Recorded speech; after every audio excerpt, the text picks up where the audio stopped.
Indian Princess exclusive store for women. Fashion starts from 399 only. Visit your nearest store today. Mr. Gold. தரத்திலையும் அளவுலையும் no compromise. Mr. Gold 100% கடல் எண்ணெய்.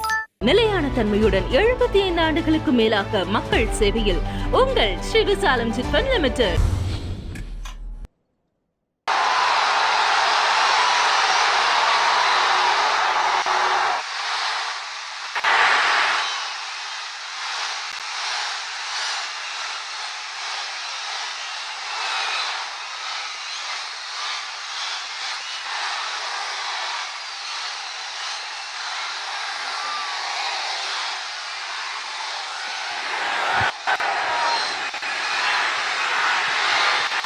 எல்லாருக்கும் வணக்கம்.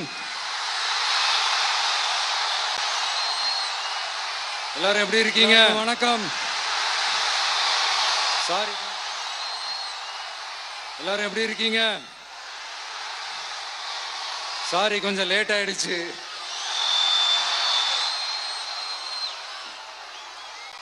திருச்சியில காலையில பேசினப்போ அங்க ஒரு மைக் ப்ராப்ளம் இருந்தது. அதனால அங்க பேசினதுல ஒரு சில விஷயங்களை இங்க நான் திரும்ப ரிப்பீட் பண்றேன்.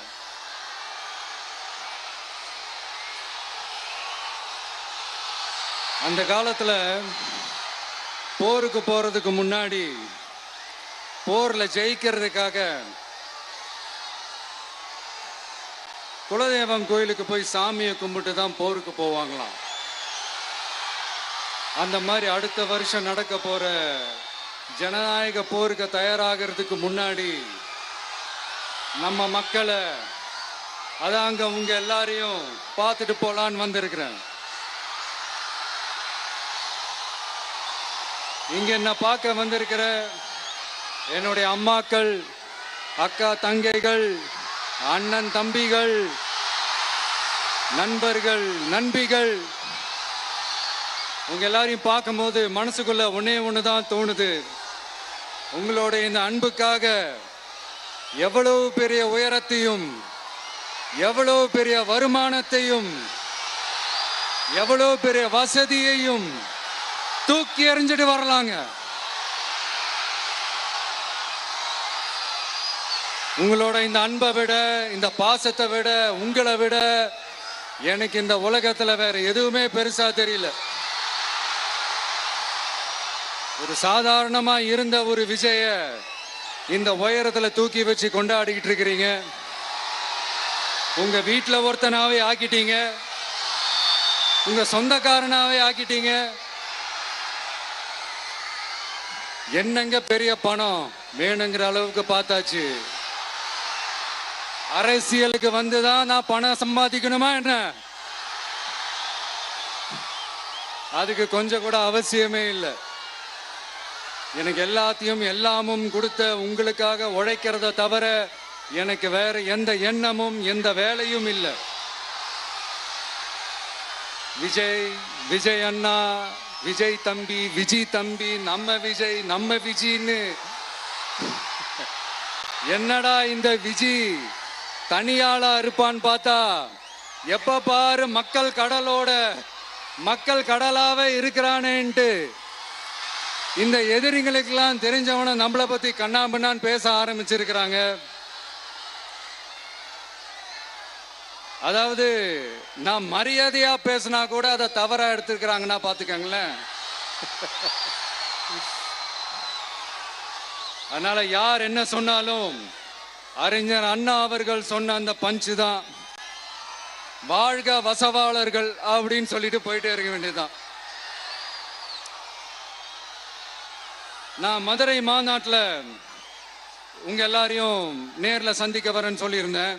அப்படி இன்னைக்கு உங்களுக்காக நம்மளை மேலையும் கீழையும் ரொம்ப மோசமா ஆண்டுகிட்டு இருக்கிற பாசிச பாஜக அரசையும், பாய்சன் திமுக அரசையும் கேள்வி கேட்கறதுக்காக வந்திருக்கிறேன். இந்த பாஜக அரசு நம்மளை கொஞ்ச நெஞ்ச கொடுமையாங்க செய்து பீகார்ல 65 லட்சம் வாக்காளர்கள் ஓட்டர் லிஸ்ட்லயே காணோமா. இது என்ன பெரிய விஷயம்? இதை தாண்டி இன்னொரு விஷயம் இருக்கு. இந்த எதிர்கட்சிகள்லாம் ரொம்ப சிம்பிளா சொல்ற மாதிரி சொல்லணும்னா ஓட்டு திருட்டு. வீட்டு நம்பர் 0ன்னு போட்டெல்லாம் ஓட்டர் ஐடி கார்டு கொடுத்துருக்காங்கன்னா பாத்துக்காங்களேன். எவ்வளவு பெரிய ஒரு மோசமான வேலைகள்லாம் அவங்க செய்யறாங்கன்னு பாத்துக்கங்க. அடுத்து 1 நேஷன் 1 எலெக்ஷன், ஒரே நாடு ஒரே தேர்தல். 2029ல இவங்களோட ஆட்சி காலம் முடிய போகுதுன்றது எல்லாருக்குமே தெரிஞ்ச ஒரு விஷயம்தான். அதனால இந்த மாநில அரசுகள் எல்லாத்தையும் கலைச்சிட்டு எல்லாருக்கும் ஒட்டு மொத்தமா ஒரே நேரத்தில் தேர்தல் வைக்கிற ஒரு ஐடியா. அப்பதானே ஒரே நேரத்தில் இந்த தில்லு முள்ளு வேலைகள்லாம் ஈஸியா செய்ய முடியும். இதுக்கு பேர் என்னங்க? ஜனநாயக படுகொலை தானே. அடுத்து டீலிமிட்டேஷன், பார்லிமெண்ட் தொகுதிகள் மறுசீராய்வு. நம்ம சவுத் இந்தியாவை விட நார்த் இந்தியாவுக்கு அதிகமான பார்லிமெண்ட் தொகுதிகள் கிடைக்கிற மாதிரி ஒரு மோசடி வேலை ஒன்று செஞ்சுக்கிட்டு இருக்கிறாங்க. இதைத்தான் டிவிக்கே முதலையே எதிர்த்தோம், இப்பவும் எதிர்க்கிறோம், இனிமேலும் எதிர்ப்போம். அதனால் இந்த எஸ்ஐஆர், 1 நேஷன் 1 எலெக்ஷன், டீலிமிட்டேஷன் இதெல்லாம் எதிர்கட்சிகளை அழிக்கிறதுக்காக ரொம்ப ரொம்ப முக்கியமா நம்ம சவுத் இந்தியாவோட அந்த பவரை குறைக்கிறதுக்காக செய்யப்படுற ஒரு மோசடி வேலைகள். இது ஒட்டுமொத்த இந்தியாவுக்கும் பாஜக அரசு செய்யற ஒரு துரோகம். சரி, பாஜக அரசு தான் நமக்கு துரோகம் செய்யறாங்கன்னு பார்த்தா இங்க திமுக அரசு நம்மள நம்ப வச்சு ஏமாத்திக்கிட்டு இருக்கிறாங்க.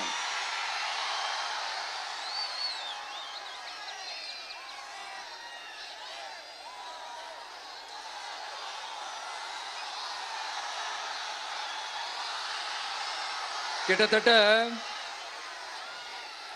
நானு நீங்க எல்லாருமா சேர்ந்து தான் இவங்க நல்லது செய்வாங்கன்னு நினைச்சு தேர்ந்தெடுத்தோம். ஆனா நீங்க பாத்தீங்கன்னா, thank you, I love you, thank you thank you thank you. நீங்க பாத்தீங்கன்னா ஒரு 505 தேர்தல் வாக்குறுதிகளை நமக்கு தமிழ்நாட்டு மக்களுக்கு கொடுத்தாங்க. அதுல எத்தனை வாக்குறுதிகளை இந்த திமுக கவர்மெண்ட் நிறைவேற்றிருக்கு? முக்காவாசி வாக்குறுதிகளை கூட நிறைவேற்றாம எல்லாத்தையும் நிறைவேற்றிட்டோன்னு இப்படி கொஞ்சம் கூட மனசாட்சியே இல்லாம இப்படி கதை விடுறீங்களே மைடியர். வேணாம் வேணாம் வேணாம் வேணாம். உங்களுக்கு தான் ஆசையா பாசமா கூப்பிட்டா பிடிக்க மாட்டேங்குது. இப்படி கதை விடுறீங்களே மைடியர் சிஎம் சார்.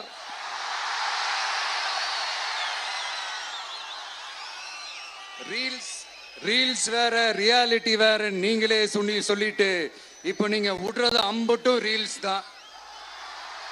அதுல எல்லாம் பாதியில அருந்தும் போயிடுச்சு. அப்படி அருந்து போன ரீல்ஸ் எல்லாம் கொஞ்சம் என்னன்னு பாப்போமா? கேஸ் சிலிண்டருக்கு மானியமா 100 ரூபாய் தரேன்னு சொன்னீங்களே, தந்தீங்களா? 1000 ரூபாய் ஒருத்தர் விடாம எல்லா பெண்களுக்கும் தருவேன்னு சொன்னீங்களே, தந்தீங்களா? டீசல் விலையில மீதி இருக்கிற 3 ரூபாய் குறைப்பேன்னு சொன்னீங்களே, குறைச்சிங்களா? நீட்டு தேர்வை ரத்து செய்வோம்னு சொன்னீங்களே, ரத்து செஞ்சீங்களா? கல்வி கடனை ரத்து செய்வோம்னு சொன்னீங்களே, ரத்து செஞ்சீங்களா? வருஷத்துக்கு 10 லட்சம் பட்டதாரிகளுக்கு வேலை தருவேன்னு சொன்ன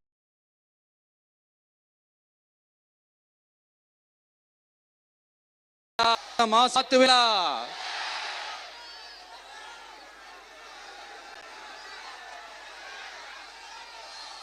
மீனவர்களை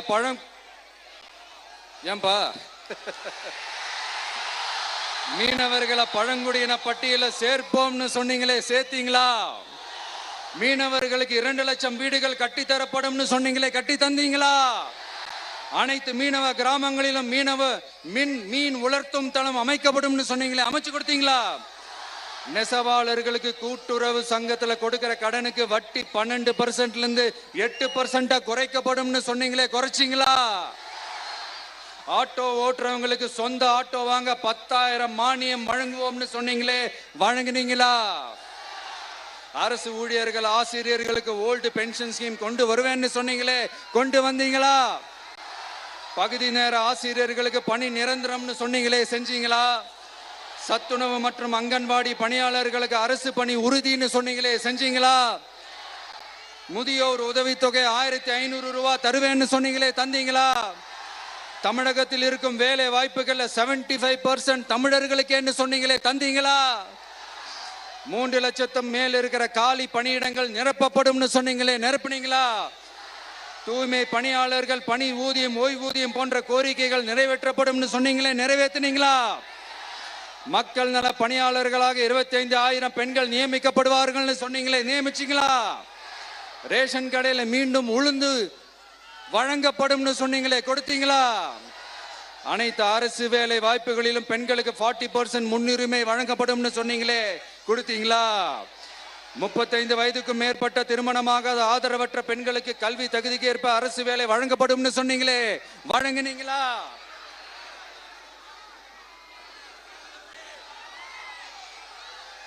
வகுப்பு வாரியத்தின் கோரிக்கைகள் பரிசீலிக்கப்பட்டு மேற்கொள்ளப்படும் சொன்னீங்களே, செஞ்சீங்களா? அரசு வீட்டு வசதி மற்றும் குடிசை மாற்று வாரிய வீடுகளில் மாற்றுத்திறனாளிக்கு ஒதுக்கீடு செய்யப்படும் சொன்னீங்களே, செஞ்சீங்களா? இலங்கை தமிழர்களை காப்பாற்ற ஒரே தீர்வு பொது வாக்கெடுப்பு தான், அதை நடத்த வலியுறுத்துவோம்னு சொன்னீங்களே, செஞ்சீங்களா? இப்படியே நம்ம கேள்வி கேட்டுக்கிட்டே இருக்க வேண்டியதுதான். இவங்க கிட்ட இருந்து எந்த பதிலும் வரப்போறது இல்ல. ஏன்னா இருந்தாதானே. அதனால நான் உங்களை கேட்கிறேன், செய்வோம் செய்வோம் செய்வோம் செய்வோம்னு சொன்னாங்களே, செஞ்சாங்களா? சத்தமா சத்தமா?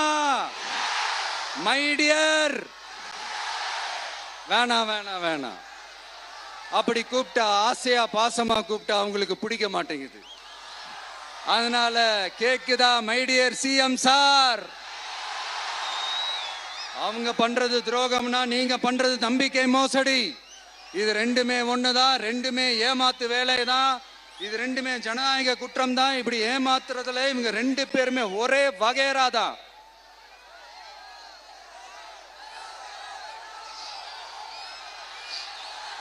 முந்தானேத்து வரைக்கும் ஒன்றிய பிரதமர், இப்போ இந்திய பிரதமர். இப்படி மாத்தி மாத்தி பிளேட்டை மாத்தி மாத்தி பேசுறதுல நம்ம சிஎம் சார் ரொம்ப பிரில்லியன்ட். இப்ப புரியுதா மக்களே? மறைமுக உறவுக்காரர்கள்னு நாம ஏன் சொல்றோம்னு? சரி, இப்ப நம்ம அரியலூர் மாவட்டத்துக்கு வருவோம்.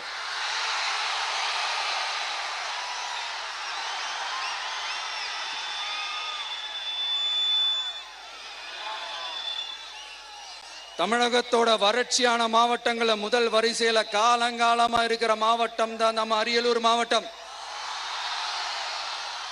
சிமெண்ட் உற்பத்தியும் முந்திரி உற்பத்தியும் நடக்குது, பட்டாசு தொழிலும் கொஞ்சம் நடக்குது. ஆனா இங்க இருக்கிற இந்த தொழிலையாவது மேம்படுத்தலாம்னு இந்த கவர்மெண்ட் ஏதாவது யோசிக்குதான்னு கேட்டா ஜீரோ தான்.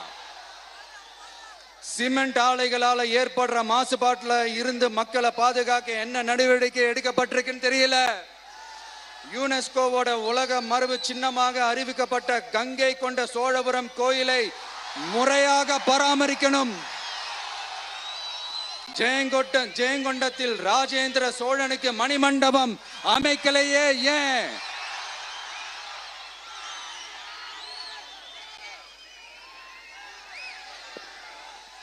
மருதையாத்தோட குறுக்க வாராணவாசி தடுப்பணை கட்டுறதை பத்தி 4 வருஷமா கண்டுக்கலையே ஏன்? அரியலூர்ல இருந்து ஜெயங்கொண்டான் காட்டுமன்னார் கோயில் வழியாக சிதம்பரத்துக்கு ரயில்வே வழித்தடம் அமைக்கணும்ன்ற கோரிக்கை என்னாச்சுன்னு தெரியல. ஜெயங்கொண்டத்திலிருந்து கும்பகோணத்திற்கு ரயில்வே வழித்தடம் அமைக்கணும்ன்ற கோரிக்கை என்னாச்சுன்னு தெரியல. அரியலூர்னாலே முந்திரி உற்பத்தி தான் பிரதானம், அதனால முந்திரி தொழிற்சாலை அமைக்கணும்ன்ற கோரிக்கை என்னாச்சுன்னு தெரியல. இந்த மாவட்ட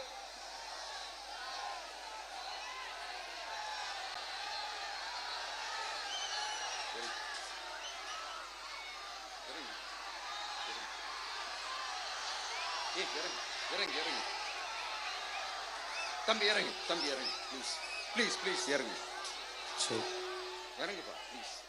அண்ணா அது சாஞ்சி போயிடுச்சுண்ணா, இறங்க சொல்லிருங்கண்ணா. விஜயண்ணா சாஞ்சி போச்சுண்ணா, அது இறங்க சொல்லிருங்கண்ணா.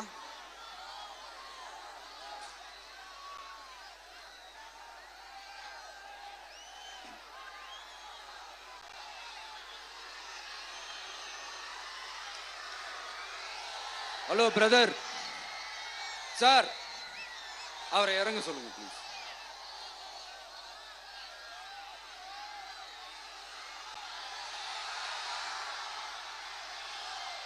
இந்த மாவட்டத்தை சேர்ந்தவர் போக்குவரத்து அமைச்சராக இருந்தும் போதுமான பேருந்து வசதி இல்லையே. ஏன்? என்னடா இவன் வந்ததுலேருந்து கேள்வியா கேட்கிறான், இவன் வந்தா என்ன செய்வான்னு கேட்கிறீங்க அதானே? தீர்வை நோக்கி போறதும் தீர்வை காண்றதும் மட்டும்தான் நம்ம டிவிக்கோட லட்சியமே. நம்மளோட தேர்தல் அறிக்கையில இதுக்கான விளக்கத்தை ரொம்ப தெளிவா சொல்லுவோம். ஆனா அதுக்கு முன்னாடி அதை செய்வோம் இதை செய்வோம் இந்த பொய்யான வாக்குறுதிகள்லாம் எப்பவுமே கொடுக்க மாட்டோம்.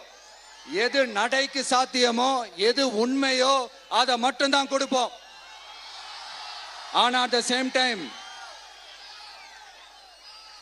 மருத்துவம், குடிநீர், ரேஷன், கல்வி, அடிப்படை சாலை வசதி, மின்சாரம், இந்த மாதிரி அடிப்படை விஷயங்கள்ல நோ காம்ப்ரமைஸ். பெண்கள் பாதுகாப்புல, சட்டம் ஒழுங்கு பாதுகாக்கிறதுல நோ காம்ப்ரமைஸ். சிம்பிளா நம்மளுடைய விஷன் என்னன்னு சொல்லணும்னா, ஏழ்மை வறுமை இல்லாத தமிழகம், குடும்ப ஆதிக்கம் இல்லாத தமிழகம், ஊழல் இல்லாத தமிழகம், உண்மையான மக்களாட்சி, மனசாட்சி உள்ள மக்களாட்சி. கான்பிடண்டா இருங்க, நல்லதே நடக்கும், வெற்றி நிச்சயம். மீண்டும் சந்திக்கும் வரை நன்றி, வணக்கம்.